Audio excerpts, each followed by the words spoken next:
भारत देश में बहुत से क्षेत्रों की गणना एनसीआर नामक शब्द में की जाती है। यदि आप एक भारतीय हैं तो आपने दिल्ली एनसीआर के नाम को सुना ही होगा, परंतु बहुत से लोग इस शब्द का अर्थ नहीं जानते। तो आखिर क्या होता है एनसीआर?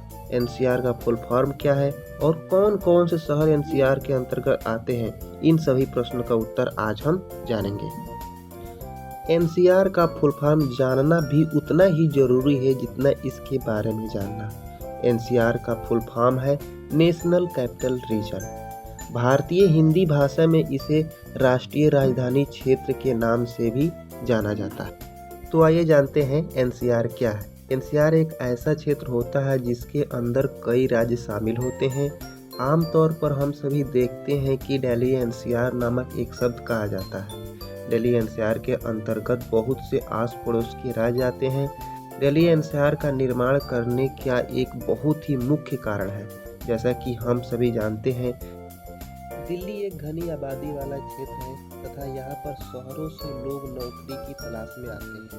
इसी कमी को दूर करने के लिए भारत सरकार द्वारा नेशनल कैपिटल रीजन का गठन किया गया।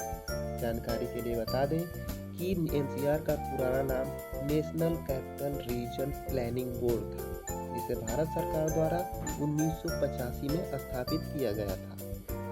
और अब हम जानेंगे एनसीआर में आने वाले क्षेत्र कौन कौन से हैं। बहुत से लोग एनसीआर को तो जानते हैं, परंतु यह नहीं जानते कि एनसीआर के अंतर्गत कौन कौन से राज्य आते हैं। वर्तमान समय में 24 जिले व शहर हैं। इस 24 जिलों में से कुछ छोटे जिले व शहर हैं तथा कुछ बड़े हैं, जिसमें से शामली, हापुड़, अलवर, भरतपुर, मेवात, मुजफ्फरनगर, गुड़गांव और आप लिस्ट देख सकते हैं। अब हम यह जानेंगे कि आखिर किस उद्देश्य से एनसीआर का निर्माण करा गया था। दिल्ली, जिसे भारत की राजधानी के नाम से भी जाना जाता है, जिसकी जनसंख्या तो बहुत ही ज़्यादा है परंतु क्षेत्रफल बहुत ही कम है। बहुत ही जनसंख्या होने के कारण एनसीआर का निर्माण किया गया था। इसका उद्देश्य यह था कि आसपास के राज्य एवं शहरों को मिलाकर दिल्ली का एक सेट बनाया जाए, जिसका नाम एनसीआर रखा जाए। इतनी ही नहीं, जिन भाई शहरों का नाम आपको बताया गया है उन सभी का विकास करने की जिम्मेदारी एनसीआर की होती है। जैसा कि हम सभी जानते हैं कि दिल्ली को मेट्रो सिटी भी कहा जाता है तथा दिल्ली की मेट्रो अन्य कई शहरों एवं गांवों को जोड़ती है। इसी कारण से वर्तमान समय में लोगों के आवागमन में परेशानी नहीं होती है। दिल्ली मेट्रो एक एनसीआर के विकास का उदाहरण है तथा इसी प्रकार के काम एनसीआर द्वारा किए जाते हैं। अब हम जानेंगे एनसीआर का इतिहास। एनसीआर कब बना और कैसे। एनसीआर का गठन national capital region planning board act के अंतर्गत 1985 में किया गया था। 1985 में एनसीआर की सीमाएं 34,144 स्क्वायर किलोमीटर का क्षेत्र कवर करती थी। एनसीआर के निर्माण के पहले दिल्ली को डीएमए यानी दिल्ली मेट्रोपॉलिटन एरिया के नाम से भी जाना जाता था।